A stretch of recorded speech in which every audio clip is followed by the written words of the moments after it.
वरणगाव पोलिसांची धडाकेबाज कारवाई. 2,68,000चा प्रतिबंधित गुटखा जप्त.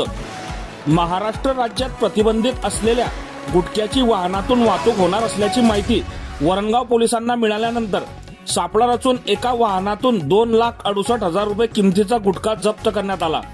गुटखा, पान मसाला आणि अन्य तंबाखूजन्य पदार्थांसह वाहन मिळून एकूण 5,17,868 रुपये किमतीचा मुद्देमाल आणि वाहतुकीसाठी वापरलेले सिल्वर रंगाची इनोव्हा वाहन जप्त करण्यात आली.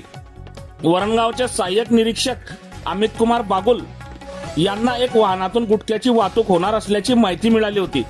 त्यांच्या निर्देशानुसार पथकाने शुक्रवारी दिनांक 24 जुलै 2026 रोजी रात्री सापळा रचल्यानंतर 8:20 सुमारास संशयित इनोव्हा वाहन MH20 BD 300 आल्यानंतर तिची पंचासमक्ष झडती घेतल्यानंतर त्यात राज्यात प्रतिबंधित असलेला पान मसाला व तंबाखू जप्त करण्यात आली. या प्रकरणी अन्न व सुरक्षा अधिकारी योगराज सूर्यवंशी यांनी दिलेल्या फिर्यादीवरून वाहन चालक चेतन लक्ष्मण नारखेडे वय वर्ष 28 राहणार खालची आडी नशिराबाद याच्या विरोधात गुन्हा दाखल करून त्यास अटक करण्यात आली.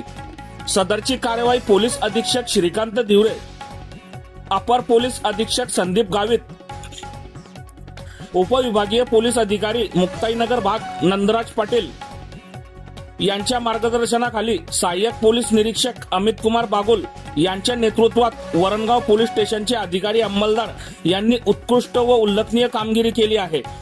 पुढचा तपास पोलीस उपनिरीक्षक MK बेंडकोळी करीत आहेत. बघत रहा MH19 न्यूज. मुख्य संपादक श्रीकांत वानखेडे सोबत ब्युरो चीफ जोहेब सय्यद, जळगाव जिल्हा, महाराष्ट्र.